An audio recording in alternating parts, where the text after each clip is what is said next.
There is something deeply wrong with the bread on your table. For thousands of years, bread was called the staff of life. It built civilizations, fed armies, sustained families through brutal winters. But today, that same word, bread, describes something that inflames your gut, spikes your blood sugar, and leaves you hungry an hour later. In 1324, in a village outside York, England, the average peasant consumed 2 to 3 pounds of bread every single day. It was 70% of their total calories.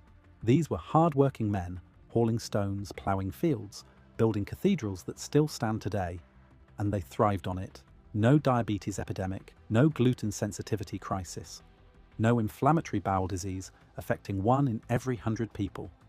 Fast forward to today, 1 in 3 adults is pre-diabetic. Celiac disease has increased by 400% since the 1950s. Millions more suffer from what doctors vaguely call non-celiac gluten sensitivity, bloating, brain fog, joint pain, chronic fatigue. Your grandfather ate bread his whole life without a problem. So what the hell changed? The answer isn't that you're weak or that your gut is defective. The answer is that modern bread is not bread. It's an industrialized food product designed for profit, not nutrition. And the medieval peasant you've been taught to pity, he knew something about wheat that the food industry desperately wants you to forget. Before we go deeper, drop a comment and tell us, have you ever felt sick after eating bread?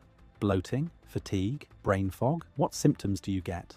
Let us know below, because what you're about to discover will change how you see every loaf on the shelf. Section 1. The modern failure, bread that isn't bread.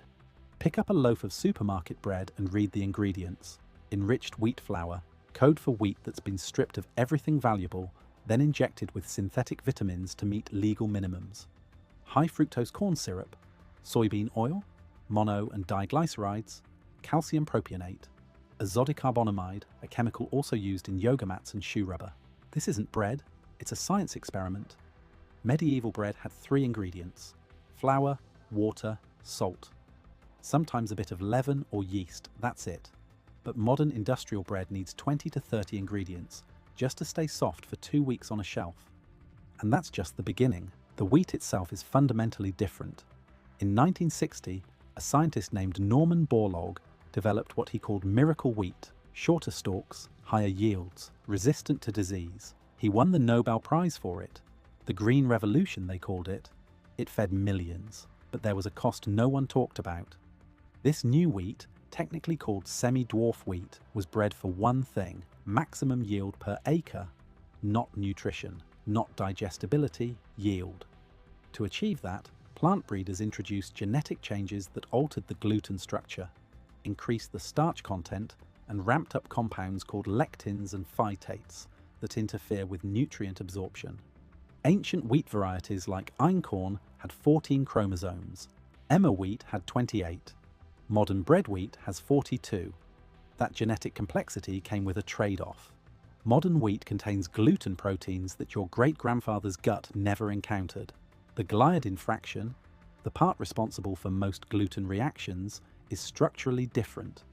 Studies from the University of Kansas found that modern wheat triggers significantly higher immune responses than heritage varieties. Your body recognizes it as a foreign invader, and it responds with inflammation.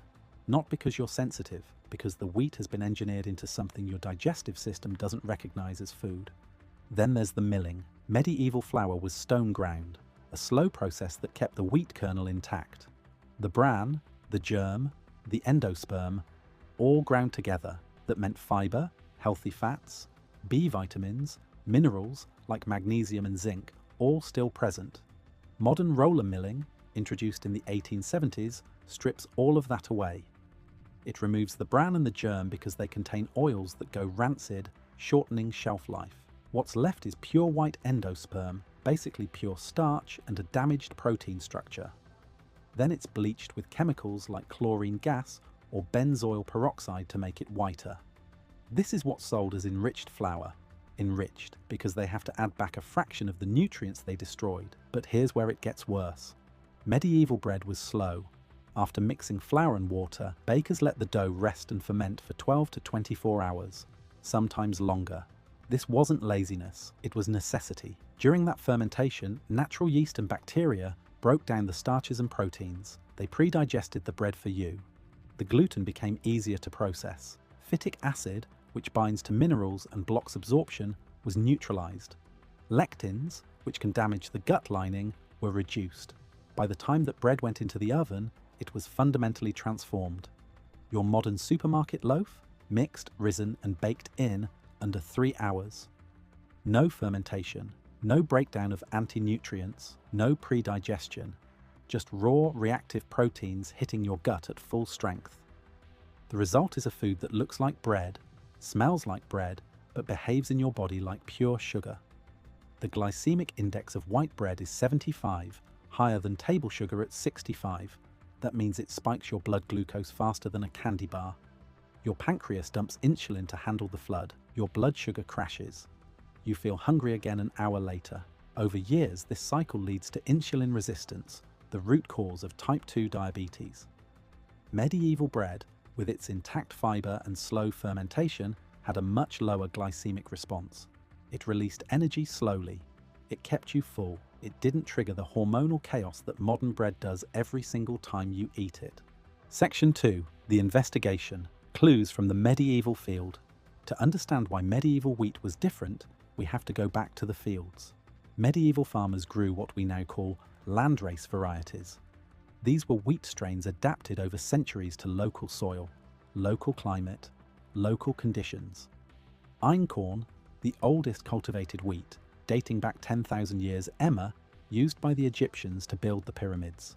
Spelt, favoured in medieval Germany and Switzerland. These weren't uniform.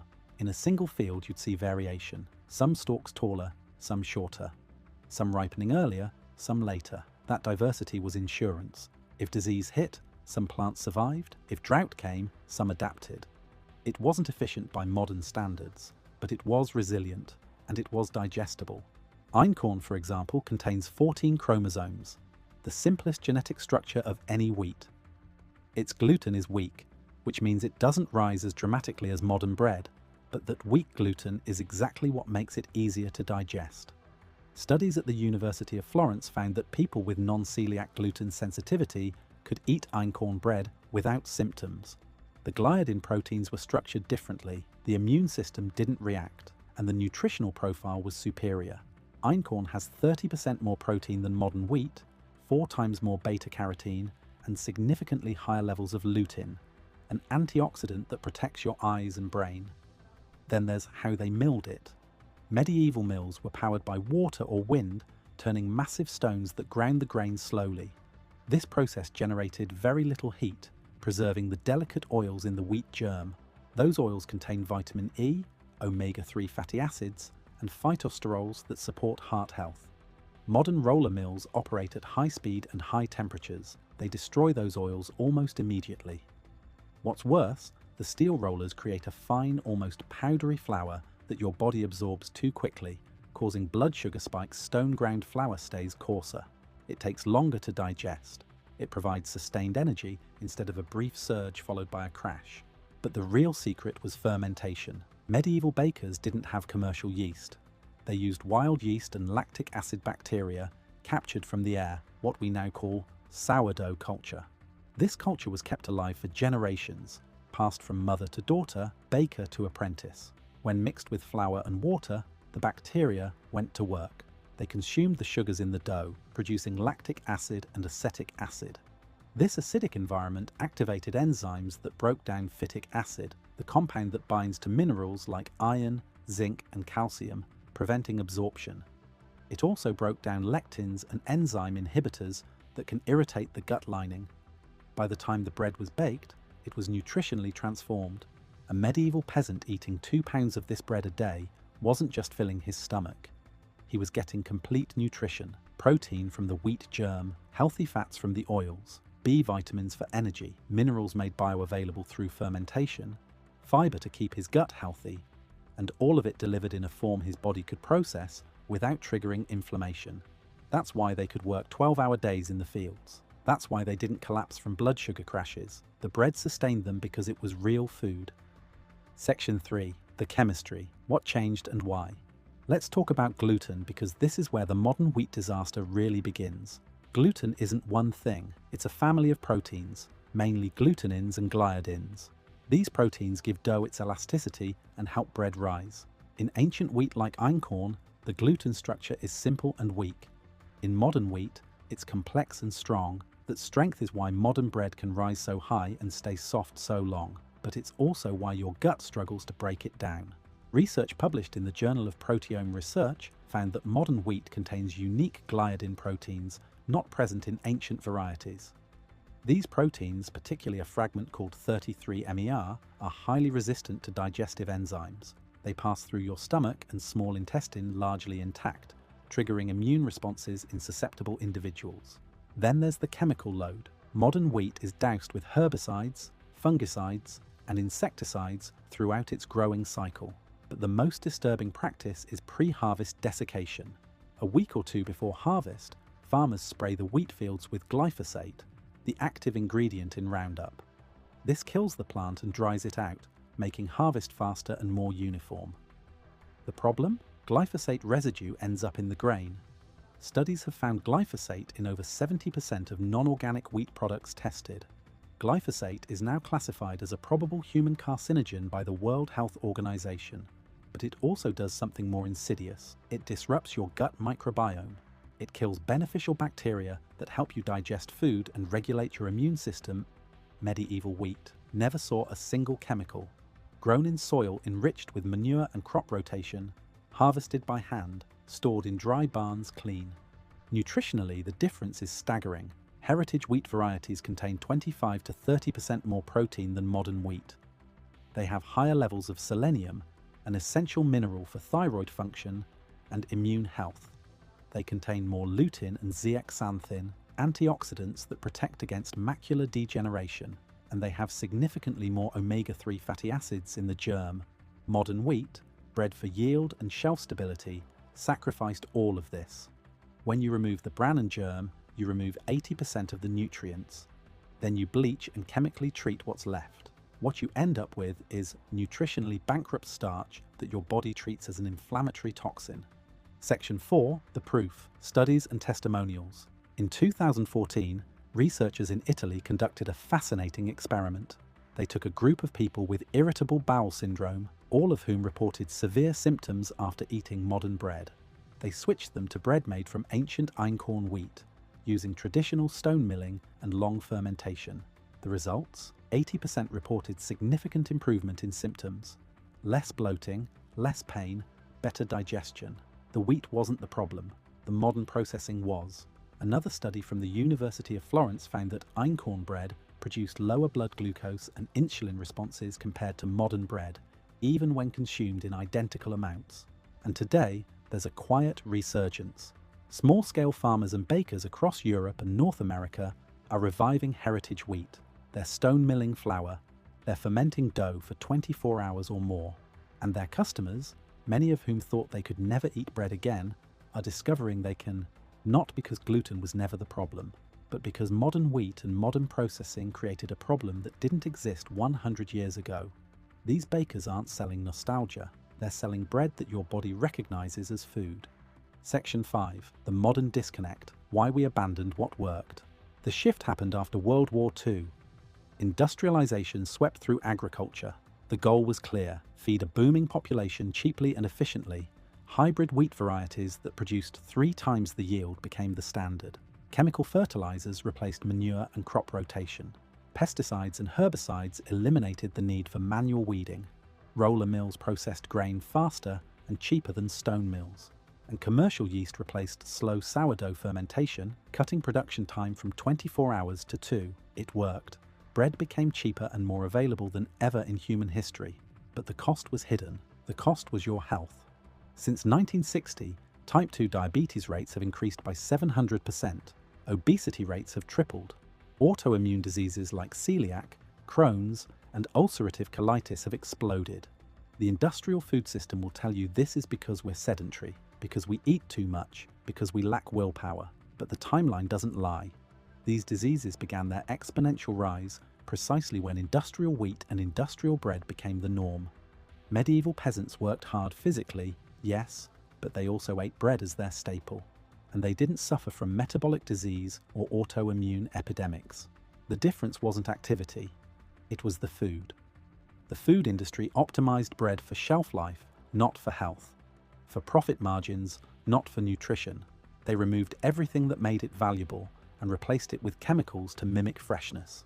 They bred wheat for yield, not for compatibility with the human digestive system. And when people started getting sick, the industry blamed the victims. You're gluten intolerant, you're sensitive, you have a disorder. No, you're reacting normally to an abnormal food. Medieval bread didn't need a warning label. It didn't come with a list of side effects. It was food.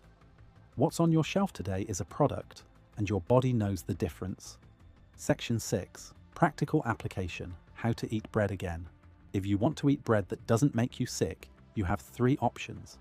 First, find bakers who use heritage wheat. Look for einkorn, emmer, or spelt.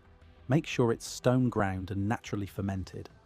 These bakers are rare, but they exist. Farmers markets, specialty bakeries, even some online sources will ship second. Buy heritage wheat flour and make your own sourdough. Yes, it takes time. You'll need to maintain a starter culture, mix dough the night before, let it ferment 12 to 24 hours, but the result is bread that nourishes instead of harms. And once you develop the routine, it's no harder than any other weekly meal prep. Third, reduce your bread consumption entirely and replace it with whole, unprocessed grains. Medieval peasants ate bread because wheat was cheap and calorie-dense. You have options they didn't. Oats, barley, quinoa, even rice, especially if prepared properly with soaking or fermenting, can provide the same sustenance without the inflammatory load of modern bread. The point isn't to live like a medieval peasant.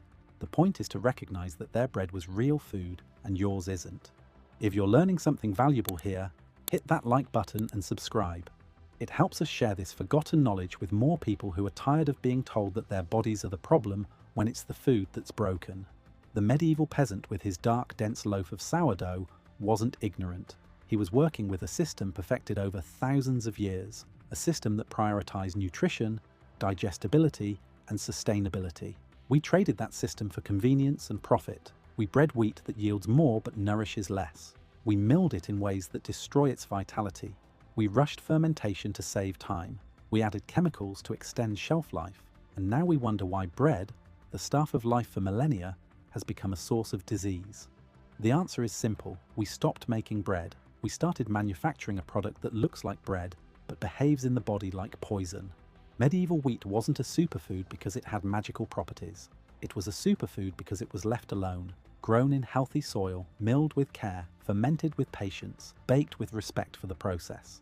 That's the knowledge the food industry doesn't want you to have, because if you understand that the problem isn't gluten, isn't wheat, but industrial processing, you stop buying their products, you start demanding real food, you take control of your health, and that's exactly what you should do.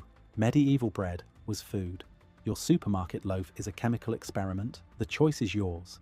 The secret was never lost. It was just forgotten. And every time you choose real bread over industrial imitation, you reclaim a piece of that ancient knowledge. Knowledge that kept people healthy when life was hard. Knowledge that still works today. Subscribe, and let's keep digging up what they buried.